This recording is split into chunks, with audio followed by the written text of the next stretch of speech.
And we're live. Happy Wednesday, everyone, and welcome to the Mojo Show, your real estate podcast where we talk everything real estate. I'm your host, Joe Mortgage. And I'm Cup of Joe Mortgage. This week's episode, we're going to start a brand new series, a 6-part series on your home buying roadmap to help all of you listeners out there prepare for really the number one goal that people have for the new year. And no, it's not losing weight, but to actually purchase a home, which I think I need to get back on that bandwagon, Joe.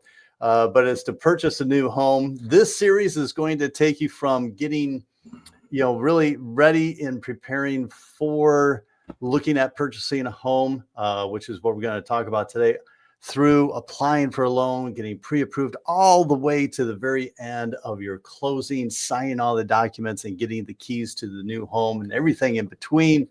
6-part series on this. Today, we're going to kick it off as far as your first steps to home ownership. But before we get to that, little coffee talk this morning, Joe. Well, we've got some questions for the big guy on the other side of this, with that microphone and that nice coffee cup. There's some life-changing things that's happened. It's been about a month since we've had a show going on. I want to apologize to the viewers.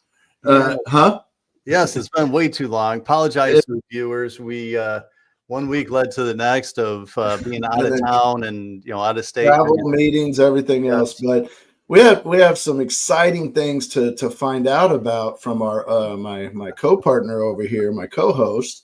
About his life, kind of tell us, Joe, what happened? Is it just this last weekend or the weekend before? It was the weekend before. Weekend before. Weekend before. Paint the picture. Where are you at? So the viewers know. Well, we'll get to the nitty gritty, but where were you at? So to update everyone, what Joe is trying to lead into is that I have become engaged to a beautiful young lady, Carrie, that has been in the works for a while. So sorry, ladies, but I'm off the market now. Not that anybody That's awesome. I think, but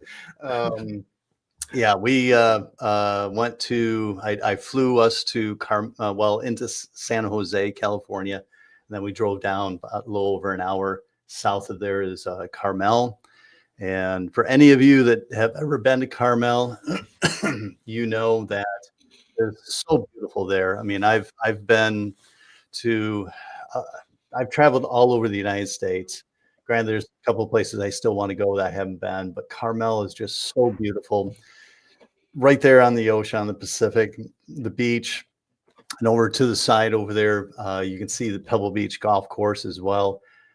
Just a beautiful setting, and we went down to the beach down there and dropped to one knee and proposed to her. I can't even remember what I said, Joe, to be honest. That's what I said. I know it had something to do. Will you be my wife in there somehow? So, sure, congratulations. Congratulations to both of you. I can't wait to meet her in person. I know one of these days we will be able to do that. But yes, you will. Excited for you. I'm glad we're back. But I'm excited for you and the new adventures that you have for you and your daughter. Going forward. So, congratulations, sir. Now we have a lot today to talk about, and I can't wait for it. But any of you guys listening or watching this, we would love to hear from you. So please put comments in, ask questions as we're going through this. Like Joe said, this is going to be a 6-week series of us going through the roadmap of buying a home. So we're going to have some special guests come on and things like that on other episodes. But today you get the pleasure of just talking with Joe and I.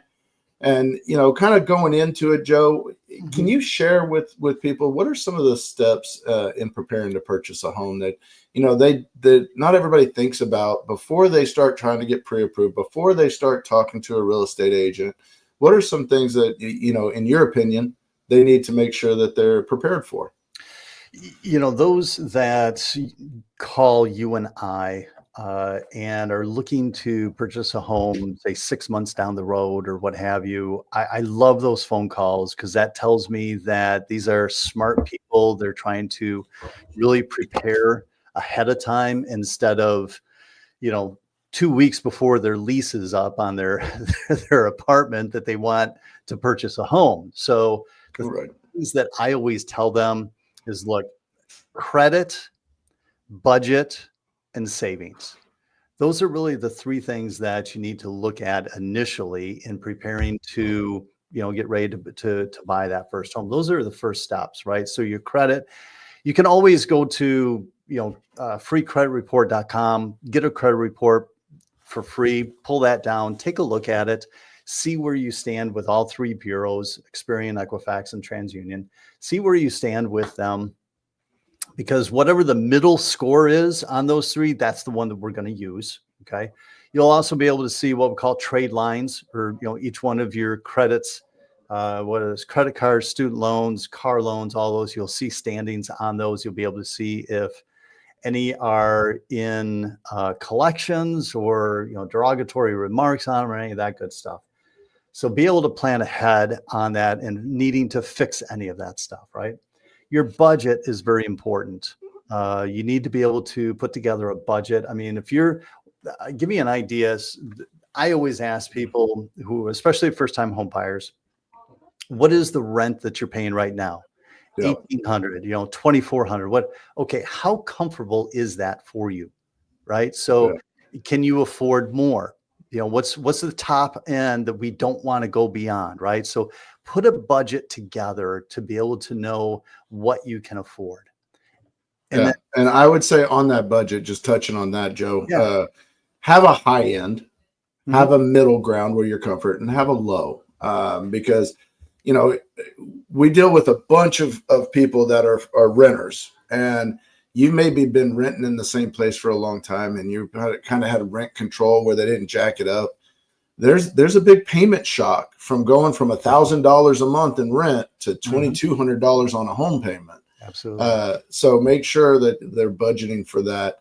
One thing that I try to talk about with clients too, but for a budgeting purpose, if you're in that beginning stage like we're talking about right now, you haven't even really looked at homes, you haven't done anything else, you're just thinking that you want to buy, come up with that high budget for yourselves and start making that payment to yourself when you pay your rent.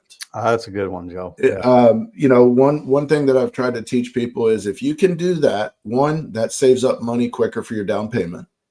But two, it gets you comfortable with that larger payment when you're budgeting. Right. So something to always put in there is, if you think, okay, we can afford a $2,500 mortgage payment and you're only paying $1,500 in rent today, write that check for $1,500, put $1,000 in your savings account to where you can't touch it.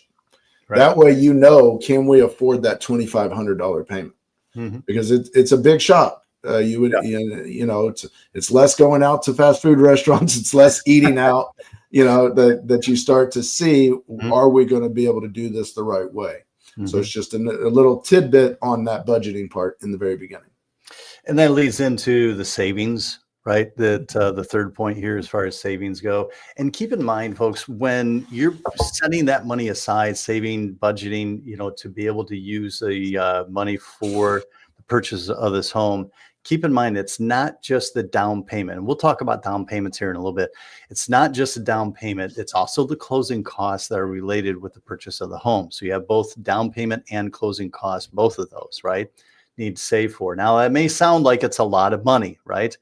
But there's different avenues for this. So you can definitely, for instance, pull from your 401k at work, all right?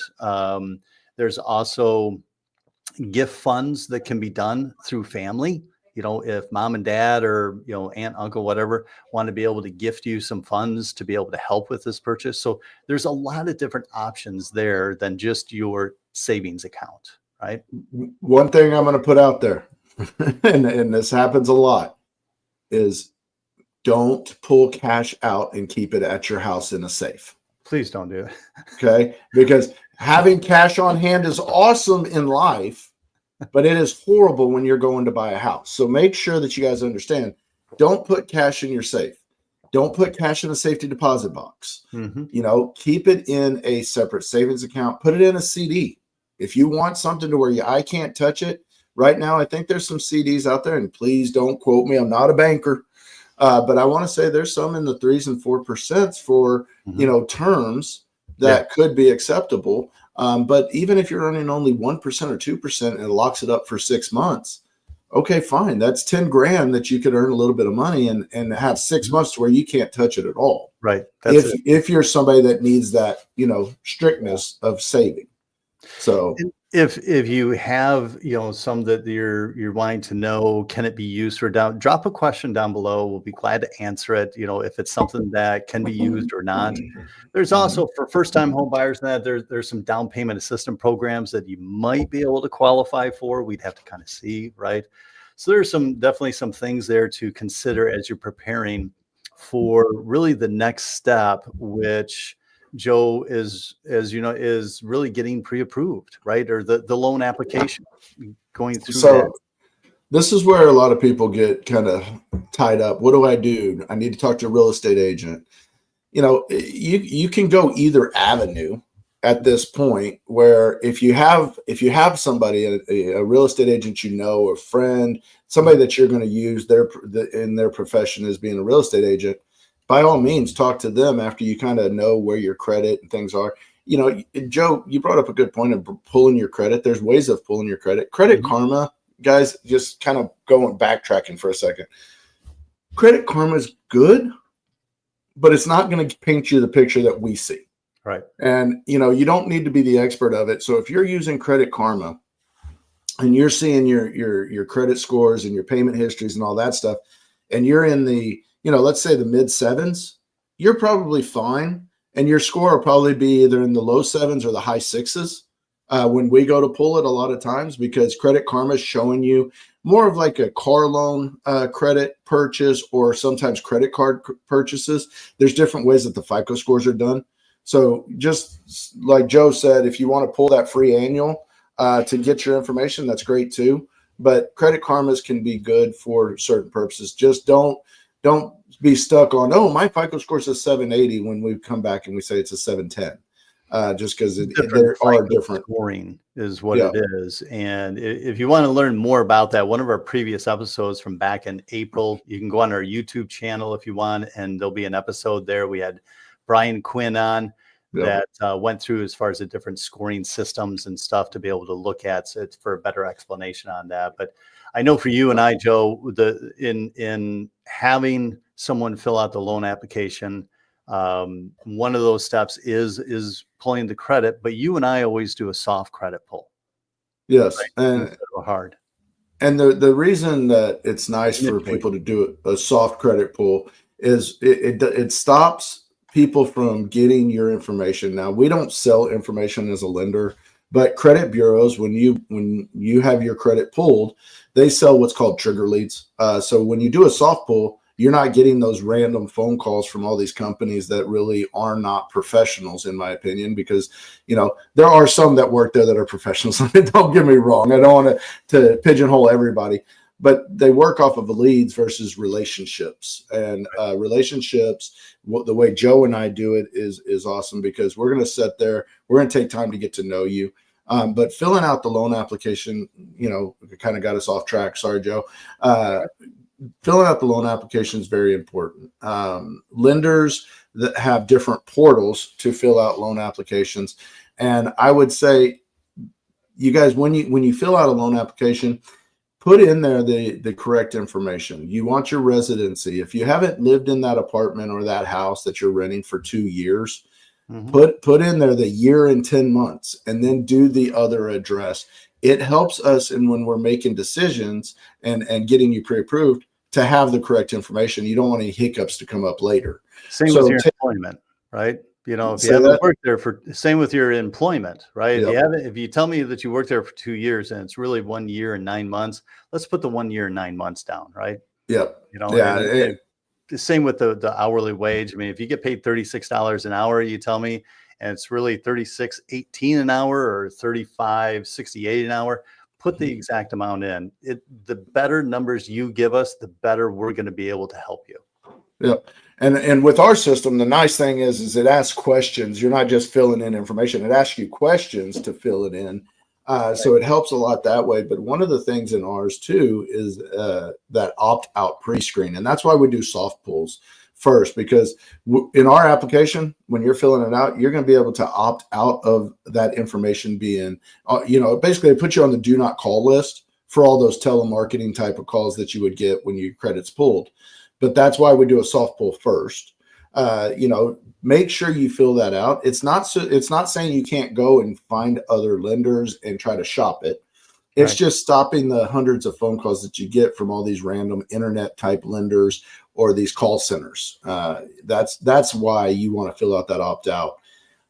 Things that, the next thing is when we pull your credit, what are we looking for on credit? Because during the application, filling it out correctly, but what do we look at when we're pulling credit? That's why you kind of want to know is we're going to look at what has your payment history been looking like? Have you been 30 days late? Have you been 60 days late on anything in the last 2 years? The last year is the most important, but the last 2 years. What's your FICO score? The reason a FICO score is very important is there are different products for different types of scores. If you have really good credit and you're in the high 700s, we're probably looking conventional, for the better interest rates and things like that. If you're in the lowers, 700s into the 6s, you might be looking at FHA. All great products, but a true professional loan originator is going to look at which product's best suited and give you options. So don't have a mindset of, I don't want to go FHA because they have mortgage insurance. Well, if you're not putting 20% down, all loans have mortgage insurance on them one way or another. Right. So, don't get caught up on that too much. And then also when you're working with a loan professional, I love our system, because if you're filling out that application and you put on there that you're self-employed and that you own more than 25%, our system's smart enough to tell you what documents we need right then. So instead of waiting for a checklist from your loan originator, it's going to tell you right then what things you need to upload. If you're self-employed, we need 2 years tax returns, sometimes only 1 year, but it's probably going to default for the 2 years. So your most 2 recent years tax returns. And right now we're past the extension part on taxes. So 23 taxes are due unless your business is based on fiscal year versus the actual true calendar year. That's the only time it'd be different, but that's getting into way too high level stuff on this already. Well, let's say for the typical, W-2 employee, right, that's out there, whether you're salary or hourly, what are the basic documents that they should look at getting together, right? Initially, just the basic ones. So if you're going through and you're a W-2 employee, you're going to be needing to make sure you have your most recent pay stub that has a year-to-date pay on it. So, right now it's November 20th. If your last paycheck was November 15th, it should have a year-to-date on all the money that you made up to November 20 or November 15th or whatever your pay period ending is. That is very important. The next thing is your year-end pay stubs. If you are a W-2 employee and you have commission, you have overtime, you have bonus, it's going to ask you for the last 2 years. So it does matter how you answer those questions on how you're paid. If you just put salary and you're truly hourly and we're trying to use overtime, it might not ask you for those year-end pay stubs. That's why it's pretty smart to be accurate on what you're accounting for on that application. So pay stub. W-2s, the most recent W-2, I don't always get 2 years, but the most recent with the year-end pay stubs, those are easy ways for us to make sure we're calculating your income correctly. And that is a big part of your pre-approval is your income. Because if your debt to income ratio and things like that are out of whack, that means that your purchase power is less. So the information you give us to be able to do that, we need it. So my number one importance is your income in the beginning to get pre-approved. The second important piece on that is your assets. I will tell you guys, if you're smart and you diversify and you have like 20 different investment things, I don't want all 20. I want to know what account is the money coming from and which asset has the most money in it that can make sure that we have enough funds for your down payment, your closing costs, like Joe said, we'll get into. But that's all we really need. If you have other assets, that's a conversation. So that way, when your loan originator is working it up, if there is more assets are needed, they know that they have them there. but don't feel like you have to put every single dime you have in savings on an application. You want to make sure that comfort level of money that you want to come out of pocket is what you're showing, plus a little bit more for reserves. Mm-hmm. But those are my two big ones on a pre-approval. All the rest, we can come up with driver's license, things like that. It's going to ask you to upload them. If you have them, upload them. One of the big things is if you are divorced, it happens, life happens, and you're paying child support or you're receiving child support, or if you have joint accounts, right? Alimony, I see that some. I don't see it as much in Texas as I have with people outside of Texas. But that divorce decree is important at time of pre-approval if you are doing that, because we have to account for any of the child support payments or child support income if we're using that to qualify. Right. So those are the big ones to me. Joe, do you have any that I left off that list that are big to you? I mean, you hit all the big ones. You really did. I think if there's anything left over, I would probably say if you're a current homeowner and you're looking to purchase the next home, right? Kind of a move up, as we call it. We just need recent mortgage statements. If you still have a mortgage on your current home, and your homeowner's insurance declaration page. Right. Get us those two things. If you're a current homeowner, that's going to help us as well. The more documents that you provide and information up front, the smoother this process is going to be for you, especially once we get into underwriting. Right. So, but that's a great list, Joe. Definitely. No. And you brought up another thing there that not everybody knows about. If you're buying a house and you have one currently, there are products out there that if you're needing the equity from that house to buy your next one, that you don't actually have to sell it before you buy the new one. So make sure when you're doing this, don't wait to be like, oh, I got to sell my house before I can look about getting pre-approved. You don't. Let's talk numbers. Let's make sure that the pre-approval is there for you. And then you can decide, do we want to sell it before we buy a new? Do we want to sell it at the same time when we buy a new, or do we want to sell it after we buy new? Right. Because there are options out there for everybody when it comes to that. And that kind of leads to that loan consultation. One thing, Joe, when you do a loan consultation, tell our viewers, what do you do to make sure when you're going through this that your clients know everything that you're discussing?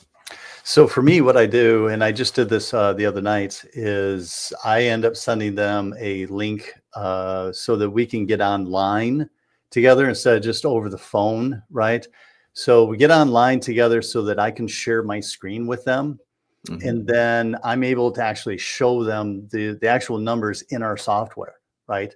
And if we need to change anything on the fly, because maybe their goals, it's, they are looking at a home that's a couple, $1,000 outside of the range that we had originally talked about. Let's change those numbers right now and see what your monthly payment looks like, right? So we can do that on the fly. Go through all the different costs, breaking those down so that they can see them, right? Because if somebody came to me, as I tell everybody, like if somebody came to me and said, hey, here's $10,000 in closing costs, I'm going to be like, wait a minute, what am I paying for, right? So to be able to break that down with them and show them online what each, cost of appraisals are, title, these different things, and that their escrow. A lot of people don't know what an escrow account is, right? It's a great opportunity to help educate them on what an escrow account is. So that home loan consultation for me, a lot of it is going over, their mortgage overview, if you will, right? And making sure that it lines up with what their goals are. Right? Because if the monthly payment is coming in $300 or $400 above what their goal is, well, then that consultation, we need to adjust things, right, and get them more in line. Because if somebody tells me, look, I can afford a $2,000 a month payment, and I'm looking at $500,000 homes. Well, we know that the expectations need to be balanced back out, right? Those numbers don't match. So that consultation really helps. Yeah, I do the same. That video, the video chat and sharing screens. If you're dealing with a lender that's not willing to show you their system and show you what they're looking at the same time. They're trying to hide things from you. That's not how we need to be in this business anymore. We need to be transparent. I mean, I've been in the business since 2001. The changes that we have gone through to better experience for our consumers has been needed. I hated the changes, a lot of the things that we've gone through, but I will tell you, I'm so much happier now when I help somebody buy a house or refinance them, because I show everything. So if we're trying to make changes, like you said, Joe, if I'm trying to make changes on the fly, I'm showing them the pricing. I'm showing them the investors that I'm looking at. I'm showing them different interest rates and the cost of those interest rates, because you can use discount points to get a different interest rate, but also does it make sense? So we look at all of that. So I'm glad you do the same thing. And I kind of knew that, but we've never talked about, do you do that with everyone? I do that with everyone. One of the things that I added to is, after we do that video conference, I will do a Loom video. And if you don't know what a Loom video is, it's basically us talking, sharing our screens and going through it. And I'll go back through and touch on the highlights and the things that we talked about. And I'll send that to them as a follow-up email so they can always reference back. Right. So those are huge things for you as consumers buying a house to know, what you're pre-approved for. And I keep saying pre-approval. Yeah, so there's a difference, and people need to know this. Joe, can you explain quickly what's the difference between a pre-approval that we're talking about and a pre-qualification, where a lot of times banks, other loan originators and things like that have a pre-qualification versus a pre-approval? Yeah, absolutely. So, the difference is that a pre-qual or a pre-qualification provides very general, non-binding loan estimates. There's really no hard credit pull done on this. Very low importance to the realtors when they receive these, right, compared to a pre-approval.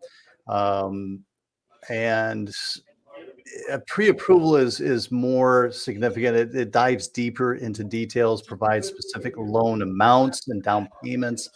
It's a hard credit pull, so we see actual factual, trade lines, and that's which having that information is going to be more appealing with a pre-approval for the sellers or the seller's realtor, the seller's agent, if you will, because as well with the pre-approval compared to the pre-qualification, no documents were verified. Like we were saying, like Joe was listing out the W-2s, the pay stubs, the bank statements, stuff like that. None of that was provided, to verify, right? So a pre-approval is going to go through and verify all those things, all those documents, the W-2s, the bank statements, making sure that the funds are there for closing, right? That your income does match what's being said and qualified for. So pre-approval, definitely higher, more secure. The realtors look at those better than a pre-qual. Yep. Would you? No, yeah. No, yeah, I mean, I think you hit it on the head. One thing is we can pre-approve you without having a hard pull. There, we do have a couple of investors that will let us run AUS through their systems with just a soft pull. So, don't get hung up on it has to be a hard pull. But I will say 90% of the clients that I work with, when we're going to put in an actual offer, I do run your credit as a hard pull at that time, because you've already done the opt out. So, when you do a hard pull on your credit, they're good for 90 days, 120 total, but 90 days for per investor, because they leave themselves 30 days to make sure they're wrapping up anything at the end when they go to purchase them. But don't get scared about a hard credit pull, at the time of making an offer. So I know we've talked kind of about the very beginning of this process of buying a house. We're only to the loan application and the pre-approval. There's still a ton of us to cover over the next 5 episodes, but we do need to touch on one very important thing. And I know we're right at the time, and we're going to go through this list together, Joe, the do's and the don'ts when it comes to what you do after you're pre-approved. One of the biggest do's, in my opinion, here is pay your bills on time. Yes. Every month, pay your bill on time. Yes. If you have to, pay it early. Don't wait until that last minute and then I make that payment. Pay your bills on time, pay them early. Yes. The other thing is start trying to put aside that budget money that we talked about at the very beginning of this show. If you think you can afford a $3,000 mortgage payment and you're paying $1,500 in rent today, if you can put that $1,500 into savings every month until you buy that house, that'll tell you, can you budget for that $3,000 or do you need to be smarter about that dollar amount? Those are two huge dues that I recommend every time to my clients.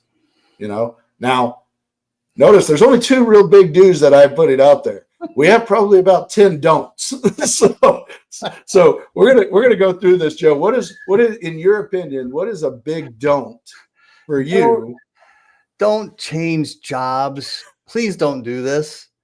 Please don't change jobs in the middle of this, okay? Because that's especially if you decide to take your comfy salary or hourly job and you decide to switch to a contract position that paying you a 1099 because now you're self-employed, right? And we need 2 years of self-employment for you to be able to qualify. So please don't change jobs. I don't care if it's even in the same industry, the same position, you're just changing companies. Please don't do this. Wait until afterwards if possible, right? So and if you are thinking of doing that during this process, let us know up front. Let us know up front, because then that way we can prepare for it. Doesn't mean we can't do the loan, but it does make the job a little harder. There's more documentation. So that is huge. Try not to change jobs. Do not go from a W-2 to self-employment, because minimum we need is 1 year of tax returns if you stay in the same industry. And there's a lot of particulars into that, but 2 years is the typical. That one's huge. How about the you? other thing? What would be one for you? Don't go buy a boat, car, RV. Don't go spend that money on that. Don't add that to your debt to income ratio. I don't even care if you're paying cash. Wait until after you buy your biggest asset ever, your house. Because Joe, can you tell me what is the difference between an RV, boat, and a car versus a house? One of the big things, and it starts with an A. Appreciation. Right. Your house appreciates, everything else depreciates. So think of it in those terms. Wait until you buy that house, but don't go make any big purchases. That one right there just kills me. We don't want to see you drive up to the closing in your new BMW. Okay. Funny story. My real estate agent's showing a client houses and calls me while she's driving going, do you know he's got a brand new truck that he's driving in front of me? And I was like, you kidding? Because it was already a tight deal. Yeah. And I'm like, you kidding me? So I call him right up and he goes, I know why you're calling. It's a company truck. It's not mine. I was like, okay. That's awesome. So, that is one. Do not go do that. And then the other ones on here is don't go and don't start spending money. My nephew just bought a house up in Nebraska. I'm so proud of him. I told him the whole time, he's like, well, I need to get a refrigerator. I need to get this. I was like, don't buy anything until we close. When you get the keys, we'll decide what you need to buy. Well, guess what happens? We get the keys. We go into the house. The seller decided to leave the brand new refrigerator for him. So he didn't even need to buy it. Now that's not going to work out for everybody. No, but that's cool. Don't go buy appliances. Don't go buy furniture until you have keys to the house. Right. And don't open up. I mean, if you go to a furniture store because you're picking out furniture for the new house, don't open up a credit card with them, please, because that's more debt that we have to, account for. And it could really, it could cancel everything, honestly. Right. So, and don't spend money that you've already set aside for this. Right. If you've got money that you've saved up, as we were talking about in the beginning, that you've saved up and you set aside specifically for the purchase of this home, the closing costs and down payment, don't spend that money, right? Because now you're not going to be able to close. You're not going to have the money to close. And don't transfer money back and forth in accounts, because transfers are not deposits. You have to source them. It becomes don't keep transferring money back and forth. Those are things that you don't want to do. And even if you're not buying a car, like right now, my son's 18. If he had to go buy a car, he's probably going to need a cosigner. Don't cosign. That's a good Don't one. co-sign for any debts either, because again, that counts on your debt to income ratio. And if you do it and we don't have a 12 months of payments by somebody else, that has to go against you. So things not to do are very important. And with our disclosures, we actually send you a do's and don'ts page of things not to do and do while you're going through this process. So now, for those of you, if you want to review on this, I'm going to take all these don'ts, right? And I'm going to list them on our YouTube page for this episode. All right. Just so that everyone has that list. You're welcome to, copy it and, post it, put it on your refrigerator or something. I don't care. But these are things that we don't want you doing once you have applied, and gotten that pre-approval. We don't want you doing these things because it could really ruin your dream of owning a home. So I'll post those on our YouTube channel for this episode specifically for it. Perfect. Okay. All right. Well, I know we're winding down with this. I think we got a good chunk, at least for the first step in the 6-part series, Joe. If any of you have any additional questions or anything that you want, Joe or I to comment or answer for you, feel free to reach out to us. You can touch base with us, further at the Mojo Show podcast at gmail.com. Let's see where. Oh, thanks, Joe. You put that ticker up. Appreciate you. All right. Look at you. And then I also put up our actual email addresses. So if you need to reach out to us individually too, you guys have that information there. We are here to help anybody buy, anybody with questions, any real estate agent that needs a better professional. Please reach out to us because that's what we're here to do for life. Absolutely. So the next step in this, now that you've gotten kind of prepared in purchasing a home, the next step is finding your dream home. And next week, that's what we're going to be covering. We're going to have a special guest on, realtor, on next week, Wednesday, 9 a.m. Central. So be sure to tune into that for the next step on your home buying roadmap, diving into the finding your dream home. Other than that, Joe, I want to thank everyone for tuning in. I know we didn't have much questions or anything. I know it's probably because it's been like a month since we've been able to have our podcast, so that everybody forgot about us and didn't tune in. But that's okay. You can watch this and other episodes on our YouTube channel at the Mojo Show Real Estate Podcast. So go to YouTube, check that out. You can see the full episodes and other episodes as well. Check those out while you're there. Be sure and hit the subscribe button because we are on a mission to get to 1,000 subscribers. Other than that, Joe, any last words or nuggets of advice for our listeners? We will not go that long again without having a show in between. Let's hope not. Yes. Well, I'm Joe Mortgage, and that handsome guy with the beard over there is Cup of Joe Mortgage, and we'll see you next week.